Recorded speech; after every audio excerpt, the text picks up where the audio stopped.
Mangalagiri Telugu Desam party కేంద్ర కార్యాలయంలో జరుగుతున్న ఉగాది వేడుకల్ని ప్రత్యక్ష ప్రసారం ద్వారా చూద్దాం. వచ్చేటువంటి ఆయన కలలు కన్న అమరావతి నగరం ఉందే కలకాలం నిలుస్తుంది అని చెప్పడం దీని వెనకాల దాగిన పరమార్థం. ఆయన ఆచరించేటువంటి అద్వితీయమైన కార్యక్రమాలు వైకుంఠపురం నుంచి మనకి నీటి సదుపాయం ఏర్పాటు చేయడానికి ఆయన కన్న కలలు మరలా శ్రీకారం చుట్టుతారని ఆశిస్తున్నాను.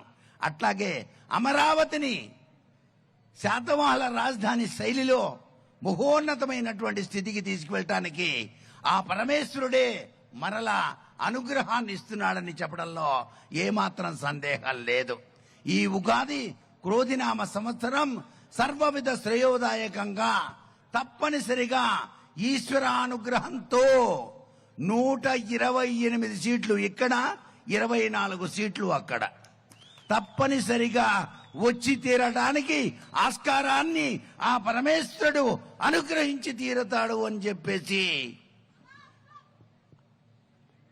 అమ్మవారి లక్షణాల రీత్యా చెబుతున్నటువంటి వాక్శుద్ధి ఇది. నేను వాక్శుద్ధితోనే జీవితాన్ని గడుపుతున్నాను గత 40 సంవత్సరాలుగా. నేను మ్యూజియంలో గైడ్ లెక్చర్గా పనిచేశాను, అమరావతి ఆర్కియలాజికల్ మ్యూజియంలో. అప్పుడు నన్నపనేని రాజకుమార్ గారు మినిస్టర్గా ఉన్నారు. నాకు ఉద్యోగం ఇస్తాను రమ్మంటే రాలేదు. నేను ఇక్కడే బాగుందన్నాను. ఆ అమరావతిని నేను వదిలిపెట్టలేదు. అంటే అమరావతి అంటే నాకు అంత ప్రేమ అన్నమాట.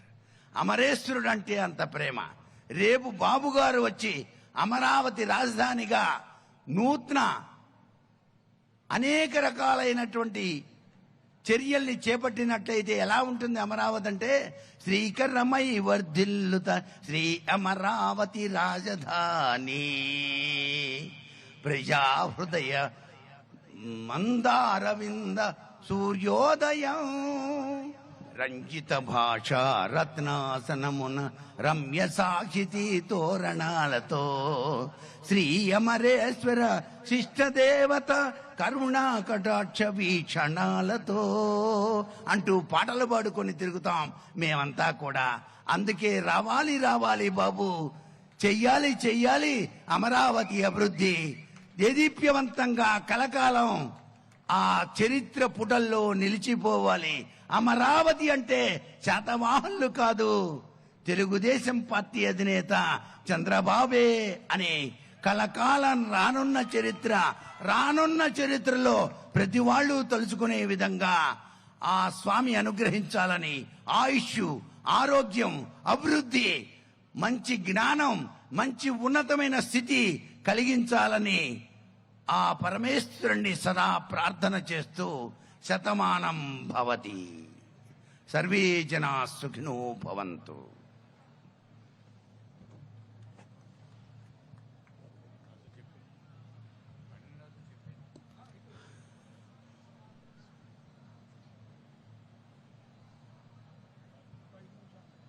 ఉగాది పచ్చడిని బాబుగారు అందరికీ ఏ విధంగా పంచుతున్నారంటే, సంతోషం ఒక చారడు కల్వంలో వేసి నూరి దాన్ని ఒక్క గిన్నెలోన దయారసం తోడగలిపి ఆ రొంటిని సమత అనే సాసర్లో జనత కొరకు వడ్డిస్తారు. అది పచ్చడి తిన్న వాళ్ళకి అమరావతి గుర్తుకు రావాలి, అమరేశ్వరుడు గుర్తుకు రావాలి, అమరావతి రాజధాని గుర్తుకు రావాలి. అందుకే అమరావతి రాజధాని వినూత్యమైనటువంటి విశిష్టవంతమైన అభివృద్ధికి నాంది పలుకుతుంది. ఈ దేశం తెలుగు దేశం, ఈ బాట తెలుగు బాట. జై తెలుగుదేశం.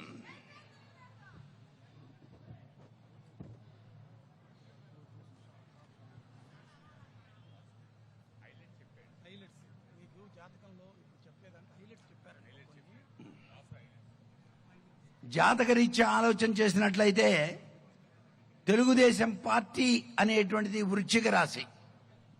వృశ్చిక రాశి వారికి చాలా గొప్ప విశేషకరమైన ప్రభావాలే ఉన్నాయి. అన్ని రంగాల్లో జయం కలుగుతుంది. వీళ్ళు అనుకున్న మనోవాంఛాలన్నీ నెరవేరుతాయి. ఏ విషయంలోనూ కూడాను వీళ్ళు దిగి వ్యవహరించినప్పటికీ కూడాను మీ యొక్క ప్లానులు చక్కగా సాగి ఫలిస్తాయి. లోగడ వదిలివేసిన వ్యవహారాలన్నీ కలిసి వస్తాయి. మహోన్నతంగా రావడానికి అవకాశం మెండుగా ఉంది. అంతేకాకుండా అన్ని రంగాలలో ఉన్నతమైనటువంటి స్థితిని, ఆడవారి ప్రాముఖ్యత ఎక్కువగా ఇచ్చేటువంటి లక్షణం కనిపిస్తోంది. ఎందుకంటే తెలుగుదేశం అంటేనే ఆడపడుచులకు చాలా విశేషకరమైన ప్రభావాన్ని, అనిర్వచనీయమైన అనుభూతిని ఇచ్చింది. కాబట్టి అందుకనే ఉత్సాహ ప్రోత్సాహాలు ఆడవారికి సిద్ధిస్తాయి.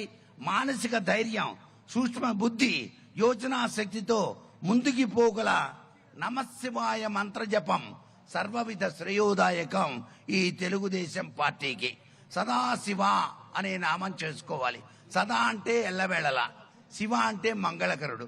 ఎల్లవేళలా కూడాను మంగళకరమైనటువంటి ప్రభావాన్ని సాధించడానికి అందరూ ధ్యానించవలసిన మంత్రం సదాశివ సదాశివ సదాశివ. ఇక కర్కాటక రాశి చంద్రబాబు నాయుడు గారిది. అందుచేత ఆదాయం 14, రాజపూజ్యం 6, అవమానం 4. అందుచేత గురువు యోగించడం వల్ల ఎలాంటి కష్టసాధ్యమైన పనులైనా సాధించగలుగుతారు. వ్యక్తిగతంగా, సాంఘికంగా గౌరవ ప్రతిష్టలు పెరుగుతాయి. మీలో గల శక్తి సామర్థ్యాలు పెరిగి అధికార వర్గంగా ఉపకార లాభాలు కలుగుతాయి. గృహ నిర్మాణాది పనులు కలిసి వస్తాయి. మీ జీవన మార్పుల వలన సంఘంలో గౌరవం, మంచి ఫలితాల్ని సాధిస్తారు. నూతన ప్రయత్నాలు ఫలిస్తాయి. అన్ని రంగాల వారికి జీవన వృద్ధి, రాజీ పూజిత హెచ్చులు, కుటుంబ ఔన్నత్యం, అష్టమ శని వలన స్వల్పంగా చిన్న అనారోగ్యాలే, పెద్దల అనుగ్రహం, స్త్రీ సహాయం, నూతన బాంధవ్యాలు, జీవన గమనంలో ఆధిక్యత, గృహంలో వివాహాది శుభకార్యాలు, భూగృహాలు కొనుట, పాత గృహాలలో మార్పులు, వినోద కార్యక్రమాలు, పుణ్యక్షేత్ర దర్శనం, ఉద్యోగులకు యోగదాయకం, రాజకీయ నాయకులకు మంచి కాలం, ప్రజల్లో సఖ్యత, మంచి పేరు, అధిష్టాన పరంగా గుర్తింపు, ఎన్నికలలో సీట్లు పొంది విజయం సాధిస్తారు. కర్కాటక రాశి వారు ఎన్నికల్లో విజయాన్ని సాధిస్తారు. ఇక్కడ కర్కాటక రాశి బాబు గారిది. అందుచేత నేను అనకూడదు కానీ మొన్న ఈ మధ్య చంద్రగ్రహణం వచ్చిన మర్నాటి నుంచి బాబు గారికి యోగ దశ అని చెప్పాను. చంద్రగ్రహణం వలన ఆ గ్రహణ ప్రభావం పోయి చంద్రుడు ఉన్నతమైనటువంటి స్థితిని పొందారు. ఈ విషయం అమరావతిలో ఉండేటువంటి చాలా మందికి నేను చెప్పాను. చంద్రగ్రహం మర్నాడే బాబు గారు మన ఇంటికి వస్తాడయా అని. అదే జరిగింది. నా ఇంటికి వచ్చి చాలా మంది చాలా బాగా చెప్పారు సార్ అన్నారు. ఇది నా వాక్కు కాదు, ఈశ్వరాజ్ఞ. ఈశ్వరుని ఆజ్ఞ, నేనెంత నిమిత్త మాత్రుణ్ణి. అందుచేత ఆ తల్లికి చెబుతున్నాను, అమ్మా మేము వడివడిగా వెళ్తున్నాం, నువ్వు మా పక్కనే ఉండాలి, రక్షించాలని. అందుకే ఆ తల్లి కరుణాలవల్లి కాబట్టి వడి వడినే కుదెంతును భవత్పద పంకజముల్ స్మరించుచున్ వెడలె గృహంబు మేము వెను వెంటనే కంటికి రెప్పవోలే ముందడుగిడ రక్ష చేయుచు జయం బడగూర్చుచు సర్వకార్యముల్ సలుపుదు వీవటన్న దృఢ నమ్మకమే జనించనమ్మరో. ఆ దృఢ నమ్మకం జీవన వేదం లాంటిది. నేనున్నాను మీ అందరికీ అనే ఆ దృఢ నమ్మకమే విజయ సిద్ధికి నాంది పలుకుతుంది. అదే శివతత్వంలో దాగిన పరమార్థం. ఆ శివుడు ఎవరంటే సాక్షాత్తు చంద్రబాబు నాయుడే. ఇక్కడ త్రిమూర్తుల యొక్క ప్రభావం ఈ సంవత్సరం బాగా కనిపిస్తోంది. కాబట్టి విజయ పరంపరలో విజయాన్ని సాధించాలని ఈ క్రోధినామ సంవత్సరం అందరికీ ఆరోగ్యం, ఐశ్వర్యం, సకల అభీష్టాలు సిద్ధింపచేయాలని కోరుకుంటూ సర్వే జనాః సుఖినో భవంతు. ధన్యవాదాలు బ్రహ్మశ్రీ మాచిరాజు వేణుగోపాల్ గారు.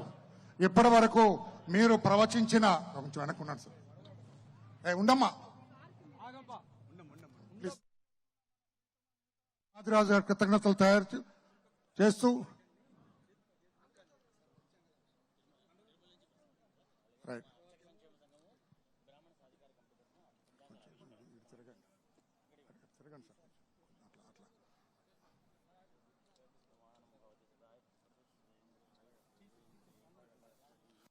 తీశాను, మీరు తీశారు. మీరు తీసేయండి, మీరు లాగేసేయండి, మీరు లాగేసేయండి, లాగేసేయండి.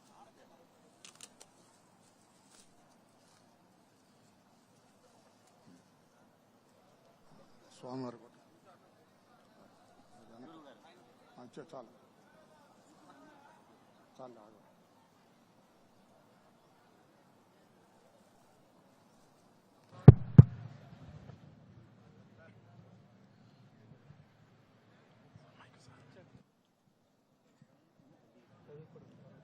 పదండి, మీరు పదండి.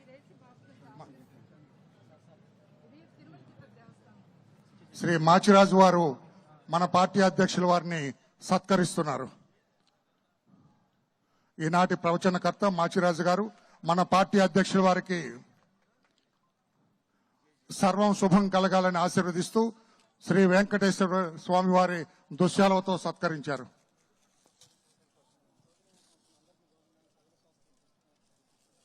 వేసండి, షాల్ వేసండి.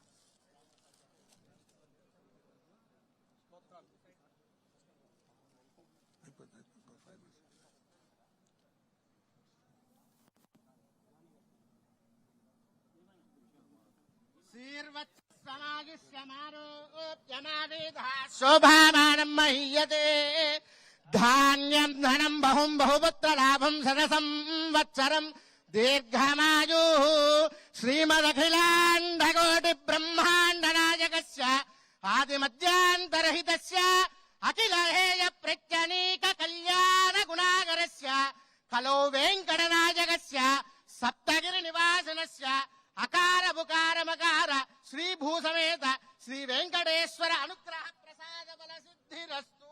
ధన్యవాదాలు అందరికీ. ఇప్పుడు మన పార్టీ అధ్యక్షుల వారు మాన్యశ్రీ నారా చంద్రబాబు నాయుడు గారు శ్రీ క్రోధినామ సంవత్సర ఉగాది శుభాకాంక్షలు తెలియజేస్తూ వారు ఉపన్యసిస్తారు. హలో హలో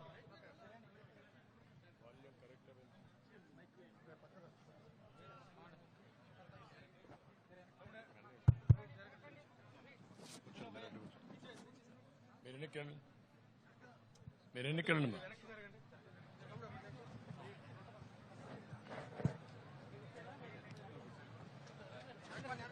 కొద్దిగా ఎన్నికెళ్ళండి అమ్మా.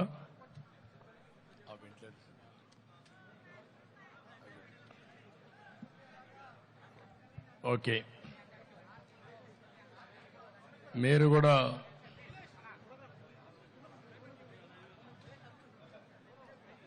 ప్లీజ్ వదిలే ఇంక వదిలే ఈ పక్క రండి మా, మీరు ఇట్టండి, ఇటండి, మీరు ఇటండి, ఈ పక్క వచ్చి, ఈ పక్క వచ్చి.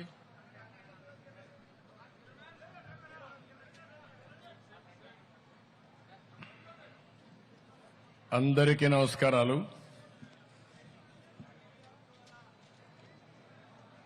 క్రోధినామ సంవత్సర ఉగాది శుభాకాంక్షలు. ఈరోజు మనం అందరం కూడా తెలుగు జాతి పెద్ద ఎత్తున జరుపుకునే ఏకైక పండుగ, రెండు రాష్ట్రాల్లో ఉండే తెలుగు ప్రజలకి, దేశ విదేశాల్లో ఉండే తెలుగు ప్రజానీకానికి, తెలుగు జాతికి మొత్తానికి క్రోధనామ సంవత్సర ఉగాది శుభాకాంక్షలు తెలియజేస్తున్నా. మనందరికీ ఇది ఒక విశిష్టమైన పండుగ. మన జీవితాల్లో రాబోయే 1 సంవత్సరాల్లో దశ దిశ నిర్దేశించుకునే వేడుక ఇది. ఇది వారసత్వంగా మనకు సంక్రమించిన సంపద. ప్రతి ఒక్క వ్యక్తి కూడా ఈ పండుగ రోజున మనం అందరం ఆలోచించుకుంటాం. జనవరి 1 తారీఖున మనకు ఇంగ్లీష్ క్యాలెండర్ ప్రకారం న్యూ ఇయర్ వచ్చిన తెలుగు జాతికి నూతన సంవత్సరం ప్రారంభం ఈ రోజే. అది మన సాంప్రదాయం. మన దేశంలో ఇంకొకసారి చూస్తే పండుగలన్నింటికీ ఒక ప్రత్యేకత ఉంది. ప్రకృతికి, కాలానికి సంబంధం ఉంది. ఇది కూడా మనం గుర్తుపెట్టుకోవాల్సిన అవసరం ఉంది. అందుకే మన దేశంలో 6 ఋతువులున్నాయి. ఈరోజు చూస్తే చైత్రమాసం తొలి రోజు వసంత ఋతువు ప్రవేశించింది. చైత్రమాసంలో ప్రజా చైతన్యం కొత్త పుంతలు ఇచ్చి ముందుకు తీసుకుపోతుంది. ఒక నూతనమైన ఉత్సాహాన్ని ఇచ్చే రోజు ఈరోజు. ఈ ఎనర్జీ రాబోయే సంవత్సరం అంతా కూడా మన భవిష్యత్తును నిర్ణయిస్తుందని చెప్పి కూడా నేను మీకు తెలియజేస్తున్నా. మొదలయ్యే రోజు మంచి మనసుతో మనం సంకల్పం చేయాలి. ఆ సంకల్పం మన ఆశల్ని, ఆశయాన్ని, ఉత్సాహాన్ని మెయింటైన్ చేస్తూనే మనం అనుకున్నటువంటి కోరికలను నెరవేర్చుకునే విధంగా మనం ముందుకు పోవాల్సిన అవసరం ఉంది. ఈ ఏడాది రాష్ట్రంలో ఉండే ప్రజలందరికీ నేను కోరుకుంటున్నాను, సాధికారత రావాలని. ఏదో ప్రగతి ఒకటే కాదు, ఓవరాల్ ఎంపవర్మెంట్ జరగాలి. సమిక్షేమం ఇవ్వాలి, అభివృద్ధి చేయాలి, ధరలు తగ్గాలి, లా అండ్ ఆర్డర్ ఉండాలి. అదే మాదిరిగా ప్రతి ఒక్కరి కృషికి తగిన ఫలితం లభించే పరిస్థితి ఉండాల్సిన అవసరం ఉంది. అది జరిగినప్పుడు ప్రభుత్వం ఇచ్చే చేయూత కూడా తీసుకుంటే ఏదైనా సాధించే ఇది వస్తుంది. అది జరగాల్సిన అవసరం ఉంది. అందుకే రాష్ట్రంలో ఉండే ప్రతి ఒక్కరికి, తెలంగాణలో ఉండే ప్రజానీకానికి, దేశంలో ఉండే తెలుగు కుటుంబాలకి, ప్రపంచంలో ఉండే తెలుగు జాతి ప్రతి ఒక్కరికి మీ కుటుంబం, మీ కుటుంబ సభ్యులు, మీ బంధుమిత్రులు అందరూ కూడా సుఖ సంతోషాలతో ఉండాలని, అదే మరిగా మీరు కూడా సంపద సంపాదించి మీనింగ్ఫుల్ లైఫ్, నేను ఇక్కడ ఆ మాట వాడుతున్నాను. సంపద సంపాదించడం ఎంత ముఖ్యమో దాన్ని మంచి కొరకోసరం ఖర్చు పెట్టడం చాలా అవసరం. మనకు కొన్ని సాంప్రదాయాలు ఉన్నాయి. వయస్సులున్నారు, వ్యాపారం చేస్తారు. వ్యాపారం చేస్తూ వచ్చిన దాంట్లో 1% 2% సమిక్షేమానికి, ప్రజల సేవ కోసం వెచ్చించే పరిస్థితిలో ఉన్నారు. అంటే ఇది ఇప్పటి నుంచి వచ్చిన వారసత్వం కాదు. వాళ్ళు చేసేది వ్యాపారం. అదే సమయంలో ఒక బాధ్యత కింద ఈరోజు వాళ్ళంతా కూడా సమిక్షేమం కోసం సేవాభావంతో ముందుకు పోతున్నారు. అలాంటి అలవాటు తెలుగు జాతికి రావాలని మనస్ఫూర్తిగా ఆకాంక్షిస్తున్నా.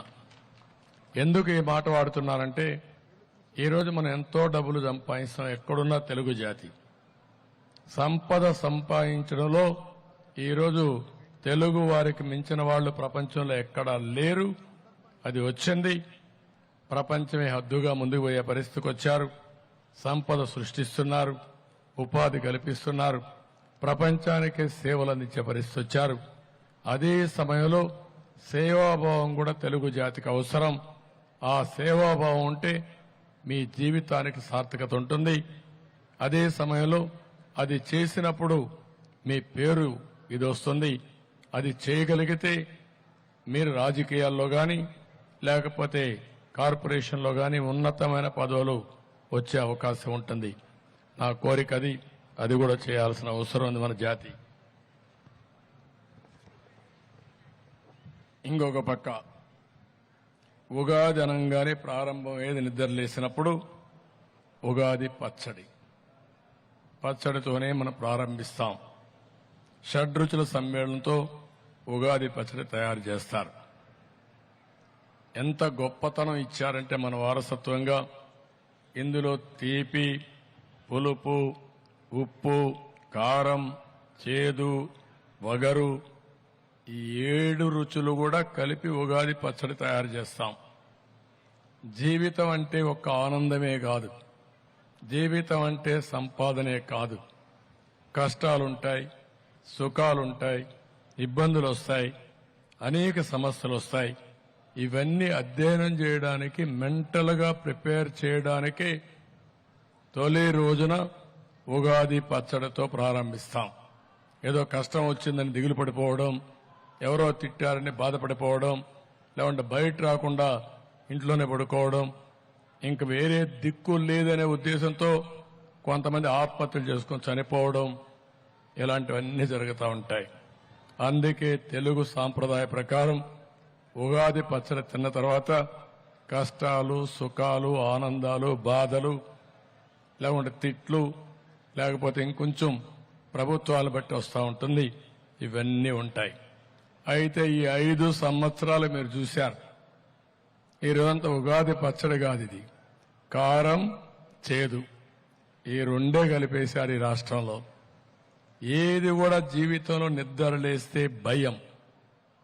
ఈరోజు ఎట్ట గడుస్తుందో చెప్పలేం. బయట పోతే ఎవరైనా తిరిగి ఇంటికి సేఫ్గా చేరతారంటే నమ్మకం లేదు. ఇంకో పక్క ఎక్కడికక్కడ అనేక సమస్యలు.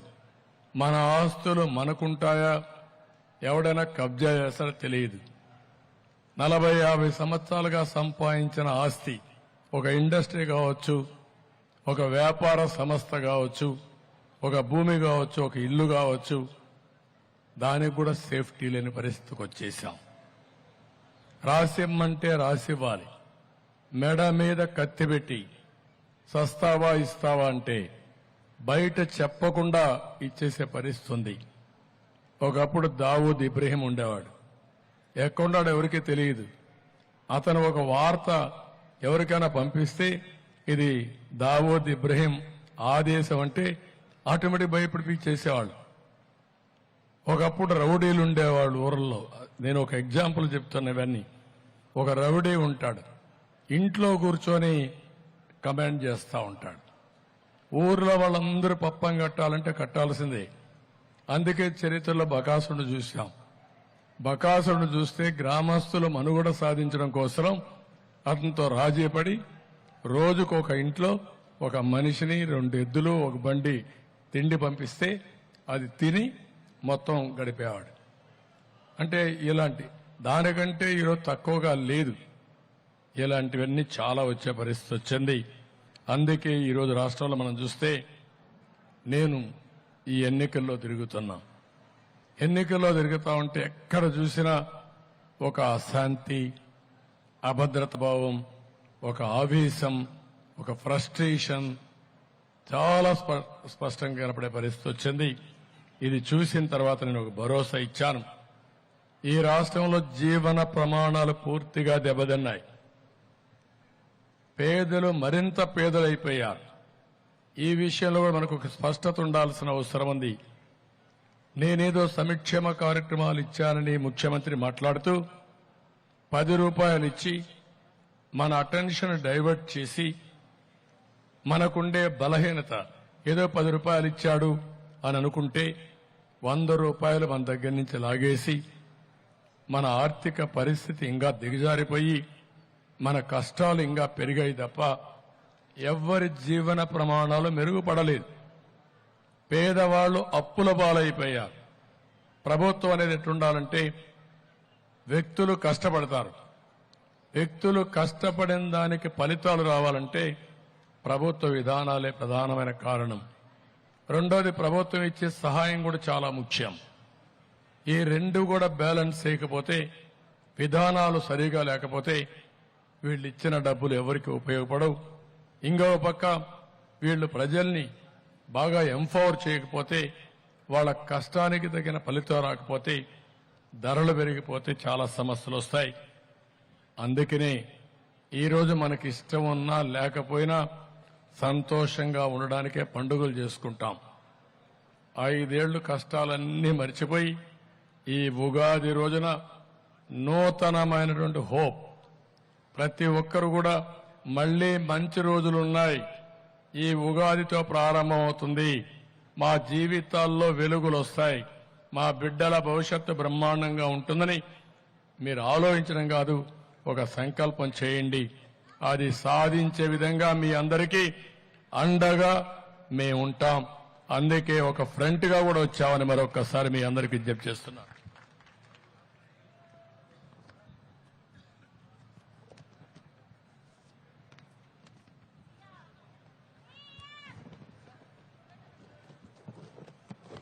ఈరోజు తెలుగు జాతి కూడా కొన్ని సవాళ్లు ఎదుర్కొనింది. చరిత్ర కూడా మనం ఒక్కసారి నెమరేసుకోవాలి. ఈ రోజే అమరావతి గురించి మాట్లాడుతూ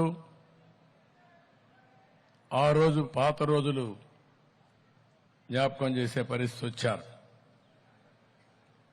అయితే ఈ రోజు మనం ఒకసారి చూస్తే 2024 కంటే ముందు కూడా తెలుగు జాతిని నడిపించడానికి అనేక కార్యక్రమాలు తీసుకున్నారు. చాలా మంది పెద్దలు గాని మన రాష్ట్ర ముఖ్యమంత్రులు గాని ఎన్నో కార్యక్రమాలు తీసుకున్నారు. కానీ ఎప్పుడైతే నేను ఆలోచించింది 95లో ప్రపంచం నూతనమైన డైరెక్షన్లో పోయే అవకాశం వచ్చింది.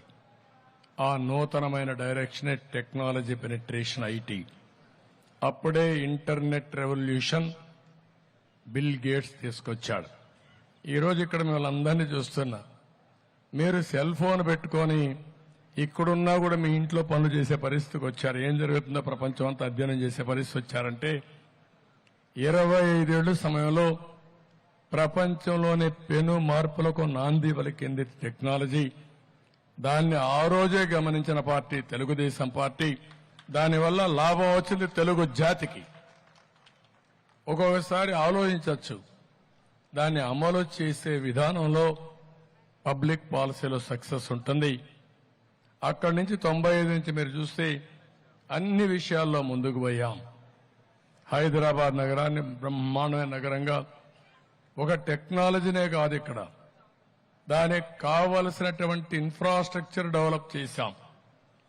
ఒక ఎయిర్పోర్ట్, ఒక ఔటర్ రింగ్ రోడ్, లేకపోతే నీళ్లు, కరెంటు, ఏది కావాలని అన్ని చేస్తే ఈరోజు ఒక మహానగరంగా రూపొందించి ఈరోజు తెలంగాణకు ఆదాయం పెంచి. మంగళగిరి తెలుగుదేశం పార్టీ కేంద్ర కార్యాలయంలో జరుగుతున్న ఉగాది వేడుకల్ని ప్రత్యక్ష ప్రసారం ద్వారా చూద్దాం. ఇవన్నీ కూడా వచ్చాయి. ఇది ఒక సాంప్రదాయ ప్రకారం ముందుకు పోయారు. ఇవన్నీ చేసిన పార్టీ తెలుగుదేశం పార్టీ. 100 కార్యక్రమాలు చేశాం. ఈ రోజు వీళ్ళు మాట్లాడుతున్నారు కొంతమంది సంక్షేమం అని. సంక్షేమం తెలుగు జాతికి నేర్పించిన పార్టీ తెలుగుదేశం పార్టీ. సంక్షేమ కార్యక్రమాల ద్వారా ప్రజలను ఆదుకున్న పార్టీ తెలుగుదేశం పార్టీ. దాంట్లో ఎవ్వరికి ఇప్పుడు కాదు. నేను సమైక్య ఆంధ్రప్రదేశ్లోని ఆడబిడ్డ పుడితే 5,000 రూపాయలు డిపాజిట్ చేసి పెద్దయ్యే లోపల చదువు అన్నిటి కూడా డబ్బులు ఇచ్చి 20,000 రూపాయలు ఫిక్స్డ్ డిపాజిట్ వచ్చే విధంగా చేసిన పార్టీ తెలుగుదేశం పార్టీ 25 ఏళ్లకు మునుపు. అది ఆడబిడ్డలపై ఉండే నమ్మకం. ఆ విధంగా మనం చేయగలిగాం. రైతులకు గిట్టుబాటు ధర ఇచ్చాం. నేను ఒకటే ఆలోచించేవాడిని, తుఫాన్ వస్తుంది, టెక్నాలజీ పెరిగింది, కానీ తుఫాన్ని అధిగమించాలంటే ఆ సమయంలో మనం యాక్ట్ చేయాలి. కరువును నివారించాలంటే ఆంధ్రప్రదేశ్కు ఒక అడ్వాంటేజ్ ఉంది. నదులు అనుసంధానం చేయగలిగితే, డ్రిప్ ఇరిగేషన్ లాంటి పెట్టుకోగలిగితే ప్రతి ఎకరాకు నీళ్లు ఇచ్చే అవకాశం ఉంటుంది. వర్షాలు పడకపోయినా కరువు రాదు. కరువును అధిగమించే శక్తి మానవ మేధస్సుకుంది. అదే చేయాలనుకున్నా, అదే చేశా. అది చేస్తే మీరు చూస్తే పట్టిసీమ తెచ్చి నీళ్లు ఆదా తెచ్చి శ్రీశైలం నుంచి ఏదైతే అంద్రినేవా ద్వారా నీళ్లిచ్చి కరువు జిల్లా అయినటువంటి అనంతపురం జిల్లా ఎడారిగా మారిపోతున్న జిల్లాలో కియా మోటార్ తీసుకొచ్చామంటే అది తెలుగుదేశం పార్టీ సత్తా, దూరదృష్టి అని చెప్పి కూడా నేను మీకు తెలియజేస్తున్నా. నేను ఈరోజు ఈ కొండే మీ అందరికీ ఒకటే చెప్తున్నా. ఈరోజు రాష్ట్రంలో ఎన్ని మనం చేస్తే ఈరోజు ఈ ప్రభుత్వం వచ్చింది. సహజ వనరులన్నీ దోపిడీ, పన్నుల మీద బాదుడే బాదుడు, స్కాముల కోసం స్కీములు పెట్టడం, బడుగు బలహీన వర్గాలపైన దాడులు చేయడం, గంజాయి, డ్రగ్స్, జేబ్రాండ్ ఇవన్నీ వచ్చి సమస్యలు కూడా జాతి నిర్వీర్యమైపోయే పరిస్థితులు రావడం, హింసా రాజకీయాలు రావడం, ఇంకో పక్క sand mafia, red sand loan mafia అన్ని వచ్చే పరిస్థితి వచ్చింది. అందుకే ఈరోజు మిమ్మల్ని అందరినీ కోరుతున్నా, ఈ పండగ పూట మనమందరం ఒక సంకల్పం చేయాలి. ఈ రోజటి నుంచి 34 రోజులు ఈ పండగ చేసుకున్న ప్రతి ఒక్కరు కూడా తెలుగు జాతికి మళ్లీ పూర్వ వైభవం రావాలని ఒక సంకల్పం చేయాల్సిందిగా నేను మీ అందరికీ పిలిపిస్తున్నా. ప్రజలు గెలవాలి, రాష్ట్రం నిలబడాలి, ఇదే మన సంకల్పంగా ఉండాలి. ఇంతవరకు జరిగిన కష్టాలు తీరిపోవాలి. ఆ కష్టాలు తీరిపోయి నూతనమైనటువంటి ఉత్సాహంతో భవిష్యత్తు కోసం మనందరం కూడా ముందుకు పోయే పరిస్థితి రావాలి. ఇది అసాధ్యం కాదు, ఇది సాధ్యం, ఇది సాధించి తీరుతాం. అందుకే మీరందరూ కూడా ఇప్పుడే రాజకీయాలు లేకుండా పంచాంగం లేదు. ఆ విషయం మనందరం గుర్తుపెట్టుకోవాల్సిన అవసరం ఉంది. పంచాంగం ఇచ్చేది ఒక స్ఫూర్తినిస్తుంది. ఆ స్ఫూర్తిని అమలు చేసేది మంచి చెడుల్ని విశ్లేషించి మంచిని ముందుకు తీసుకుపోయే శక్తి, చెడుగానే ఉంటే దాన్ని ఏ విధంగా నివారించాలో ఆలోచించే శక్తి రాజకీయాలకు ఉంది. అదే రాజకీయాల్లో విధానపరంగా ముందుకొస్తే ఏదైనా సాధ్యం అని చెప్పి నేను మీకు తెలియజేస్తున్నా. రాష్ట్ర పునర్నిర్మాణం జరగాలి. 14 లక్షల కోట్ల రూపాయల అప్పుంది. దగ్గర 1,50,000 కోట్ల రూపాయలు బిల్స్ అన్ని బకాయిలున్నాయి. గుంతలబడిన రోడ్లు మనకు స్వాగతం ఇస్తున్నాయి.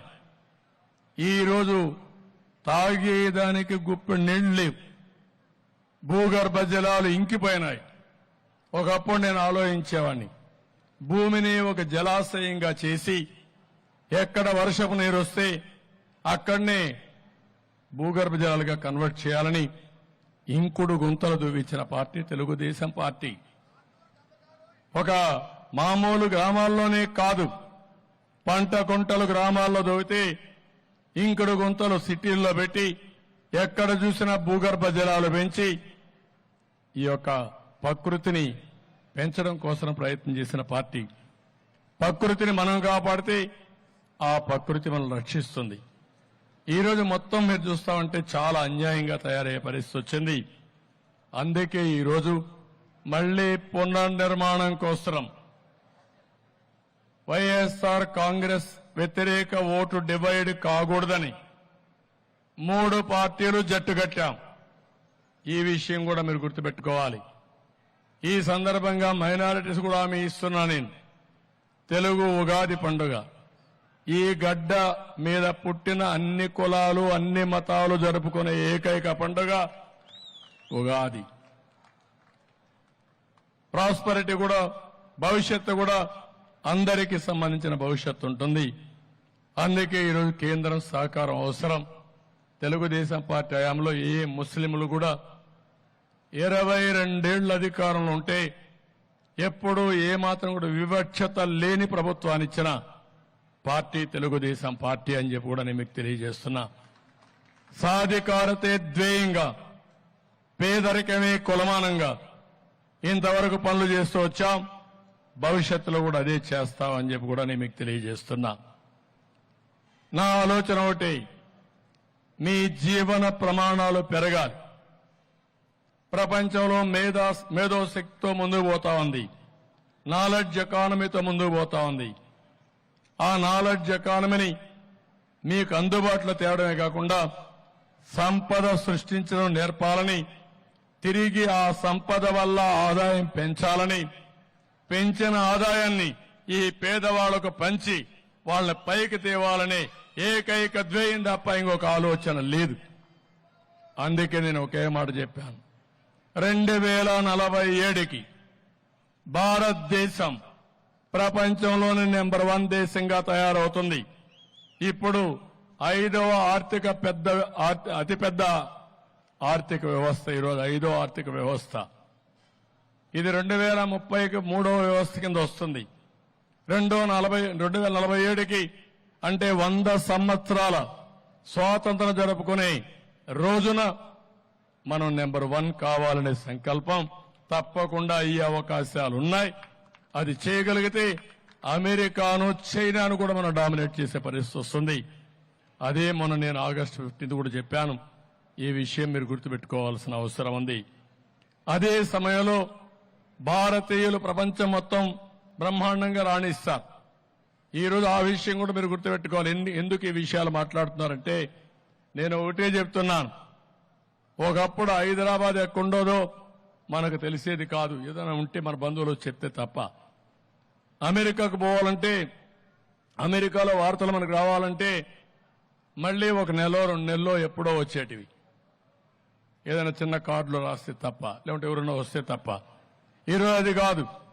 ప్రపంచంలో నలుమూలల ఏమి జరుగుతుందో రియల్ టైంలో మీరు చూసే పరిస్థితి వచ్చింది. అదే నా ఆలోచన. తెలుగు జాతిని ప్రపంచానికి అనుసంధానం చేసి ఆకాశమే హద్దుగా అభివృద్ధి చేయాలి. ప్రపంచంలో నెంబర్ 1 కమ్యూనిటీగా తెలుగు జాతి ఉండాలి. అదే నా సంకల్పం. ఇప్పటికే ప్రపంచంలో ఎక్కడ తెలుగు వాళ్ళున్నా తలసరి ఆదాయంలో నెంబర్ 1గా ఉన్నారు. రేపు నెంబర్ 1 వెల్త్ లో ఉంటారు, సంపాదనలో ఉంటారు. అది జరుగుతుందని చెప్పి కూడా నేను మీకు తెలియజేస్తున్నా. ఈ సందర్భంగా నేను ఒకటే సంకల్పం చేస్తున్నాను. జీరో పావర్టీ, పేదరికం లేని సమాజం. అది ఎన్టీ రామారావు గారు ఇచ్చినటువంటి ఆదేశం, ఆయన నిర్దేశించిన ఆశయం. ఆ ఆశయాన్ని నెరవేర్చే రోజు వచ్చింది. తప్పకుండా నా జీవితంలోనే పేదరికం లేని సమాజాన్ని చూస్తాను. ప్రతి ఒక్క పేదవాడికి తెలుగుదేశం పార్టీ అండగా ఉంటుంది. తెలుగుదేశం పార్టీ జెండా పేదవాడికి అండా అని చెప్పి నేను మీకు తెలియజేస్తున్నా. ఇవన్నీ జరగాలంటే మళ్ళీ ఇక్కడ మనం ఉన్న కేంద్ర సహకారం కూడా అవసరం. అందుకే ఎన్డీఏలో బీజేపీ గాని, జనసేన గాని, తెలుగుదేశం గాని ముగ్గురం కలిచాం. వచ్చేది కూటమి ప్రభుత్వమే, దాంట్లో అనుమానం లేదు. అయితే ఈ కూటమి ప్రభుత్వంలో ఈ సైకో జగన్ కి స్థానం లేకుండా సమాజంలో చేయవలసిన బాధ్యత, అడ్డంకులు లేకుండా చేసుకునే కర్తవ్యం ప్రజలపైన ఉంది. ప్రజలు ఈ విషయం ఆలోచించాలని మరొకసారి కోరుతున్నా. అందుకే ఇప్పటికే ఈ కూటమి సూపర్ 6 ఇచ్చాం. ఒకటే చెప్తున్నా, ఈ సూపర్ 6 ఇంటింటికి తీసుకపోతే అవతల వాళ్లకు డిపాజిట్లు కూడా రావు. అది చేయాల్సిందిగా మిమ్మల్ని అందరినీ, అదే మాదిరిగా మేమేమి సంకల్పించామో తెలుసుకోవాల్సిందిగా తెలుగు జాతిని మొత్తం కోరుతున్నాం. ఇంకా వివిధ వర్గాలున్నాయి. ప్రభుత్వం అంటే ఒక సూపర్ 6 తోనే కాదు, సంపద సృష్టించాలి, అభివృద్ధి చేయాలి, రోడ్లు వేయాలి, పెట్టుబడులు తేవాలి. ఎస్సీలు, బీసీలు, ఎస్టీలు, మైనారిటీ ఉంటారు, ఆర్థికంగా వెనకబడి ఉన్నారు. వాళ్ళందరి కోసం తొందరలోనే ఒక ఎలక్షన్ మేనిఫెస్టో కూడా తీసుకొస్తాం. ఆటో డ్రైవర్లు ఉన్నారు,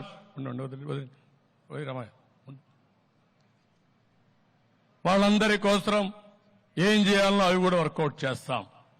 అవన్నీ వర్కౌట్ చేసి ఇది కూడా వస్తాం. నేను అందుకే ఇంకొక మాట కూడా చెప్పాను. మనం అందరం కష్టపడినా కొంతమంది కష్టపడలేని వాళ్ళు ఉంటారు. వృద్ధులు గాని, వితంతువులు గాని, ఆధారం లేని వాళ్ళు. అలాంటి ఆధారం లేని వాళ్ళకి పెన్షన్ విధానం ఏర్పాటు చేసిన పార్టీ తెలుగుదేశం పార్టీ. ఏర్పాటు చేసిన నాయకుడు నందమూరి తారక రామారావు గారు. ఆ తర్వాత మీరు చూస్తే 200 రూపాయల పెన్షన్ ని 2000 రూపాయలు చేసిన పార్టీ, 10 రెట్లు పెంచిన పార్టీ తెలుగుదేశం పార్టీ. ఈ ముఖ్యమంత్రి మాట్లాడుతూనే ఉంటాడు, నోరు ధరిస్తే అబద్దాలు. ఇవన్నీ కూడా వాస్తవాలు, ప్రజలు అర్థం చేసుకోవాలి. అదే సమయంలో మళ్లీ 4000 రూపాయలు ఇంటి దగ్గరకే మొదటి తారీఖున నేరుగా ఇస్తామని చెప్పిన పార్టీ తెలుగుదేశం పార్టీ.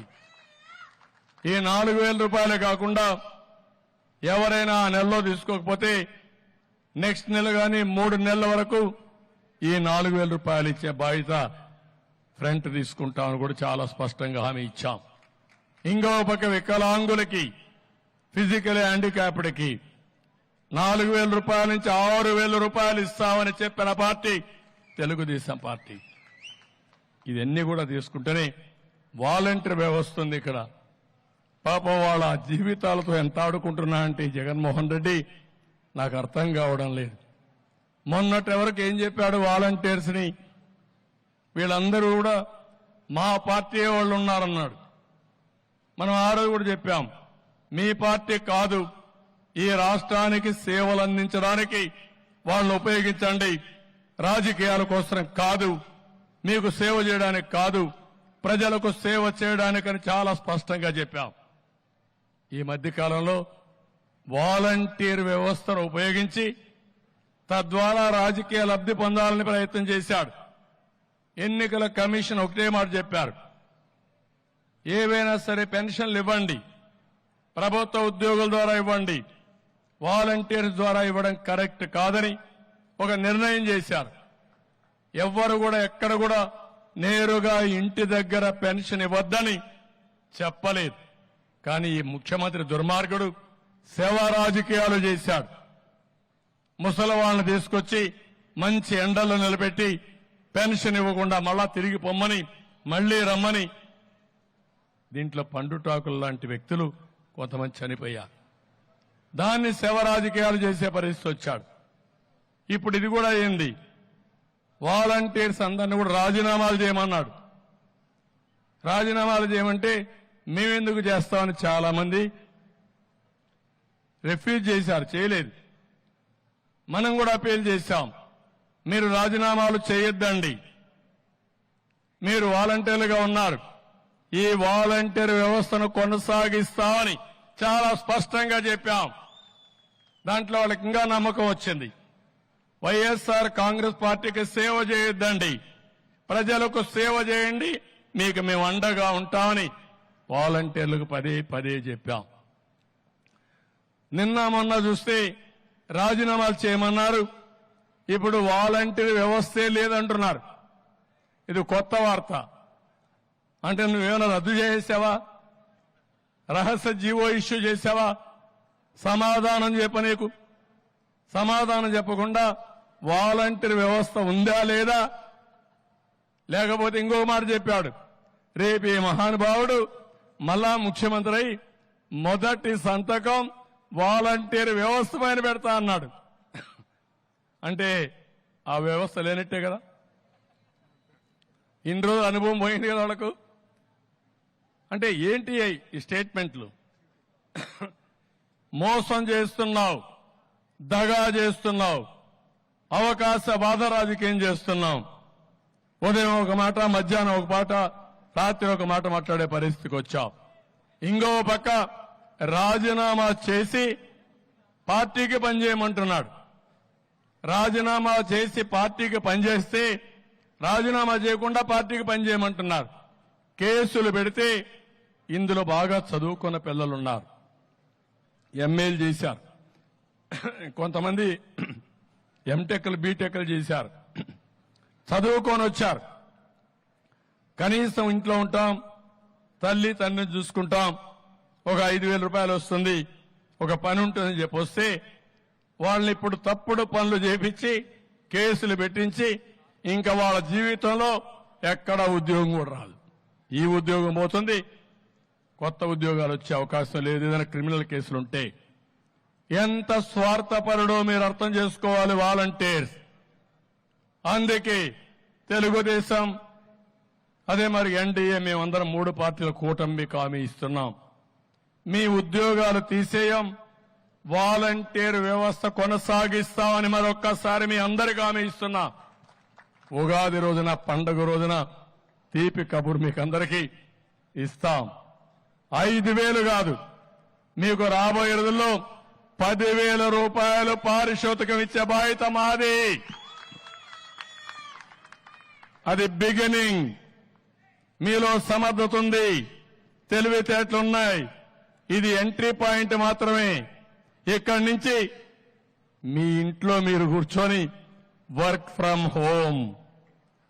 ఇప్పుడు 10,000 రూపాయలంటే ఒక సంఖ్య, 10,000 నుంచి 50,000, 1,00,000 రూపాయలు సంపాదించుకునే శక్తి, తెలివితేటలు మీకుంది. మీకు అందరికీ కూడా అందుకే చెప్పాం, నిరుద్యోగ భృతి 3,000 ఇస్తారని, వర్క్ ఫ్రం హోమ్ తీసుకొస్తామని. ఈ 2,66,000 మందిలో చదువుకున్న వాళ్ళుంటే వాళ్ళందరికీ స్కిల్ డెవలప్మెంట్ చేసి మీ క్యారియర్ బిల్డప్ చేసే బాధ్యత మాదని మరొకసారి వాలంటీర్స్కి అందరికీ విజ్ఞప్తి చేస్తున్నా.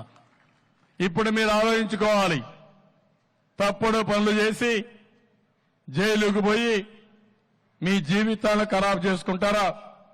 ప్రజలకు సేవ చేసి రాష్ట్రాన్ని అభివృద్ధి చేసి మీరు కూడా రాష్ట్ర ప్రగతిలో భాగస్వాములై మీ క్యారియర్ బిల్డప్ చేసుకుంటారా?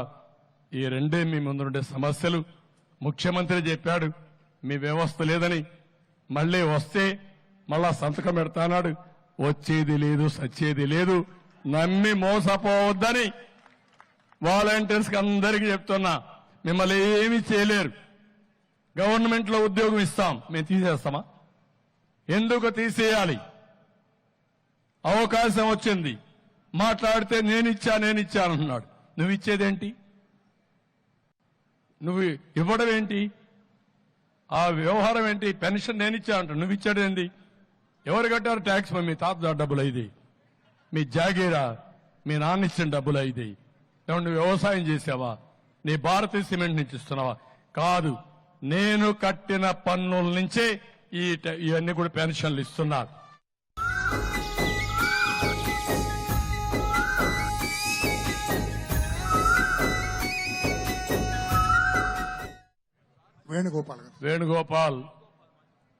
వేణుగోపాల్ గారు చాలా వాగ్దాటే కాకుండా వాక్శుద్ధి ఉంది.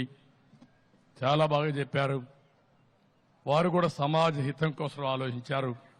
వారిని కూడా మనస్ఫూర్తిగా కోరుకుంటూ, అలాంటి సమాజం కోసం మంచి చేసే ప్రతి ఒక్కరు కూడా గళవిప్పాలి, ప్రజల్లోకి వెళ్ళాలి, ప్రజా చైతన్యం తేవాలి, మళ్లీ మార్పుకు నాంది పలికి ఈ రాష్ట్రాన్ని కాపాడుకోవడానికి వారి వారి బాధ్యతను వారు నెరవేర్చాల్సి కోరుకుంటూ, మరొకసారి అందరికీ హ్యాపీ ఉగాది.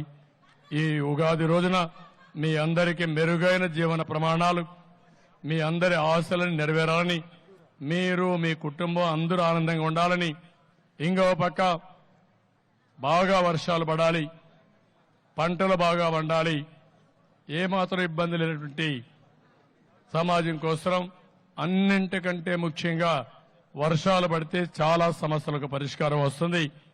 దానివల్ల మనం చాలా వరకు ముందుకు పోయే పరిస్థితి వస్తుంది. ఈ సంవత్సరం అందరూ కూడా శాస్త్రజ్ఞులు చెప్తున్నారు, కరువు అంతా పోతుంది, పుష్కలంగా వర్షాలు పడతాయి. అందుకే ఎండలు కూడా విపరీతంగా ఉన్నాయి. ఇంకొక నెల ఈ ఎండ ఓర్చుకుంటే, ఈ దుర్మార్గమైన పరిపాలన ఓర్చుకుంటే రాబోయేది అన్ని మంచి రోజులే. ఆ మంచి రోజుల కోసం అందరూ కూడా ముందుకు పోవాల్సిందిగా మరొక్కసారి ప్రార్థిస్తున్నా. జై హింద్, అందరికీ నమస్కారాలు. Thank you. సరే, కరోనా టైం లేని సార్ వీళ్ళకి తమరు ఫోన్లో ఆశీస్సులు ఇచ్చారు. ఇప్పుడు వాళ్ళకి ఒక బిడ్డ కూడా పుట్టింది సార్, మా యంగర్ సన్ సార్. తమరు ఆశీస్సులు ఈరోజు తీసుకోవాలని వచ్చారు సార్. ఒకసారి సార్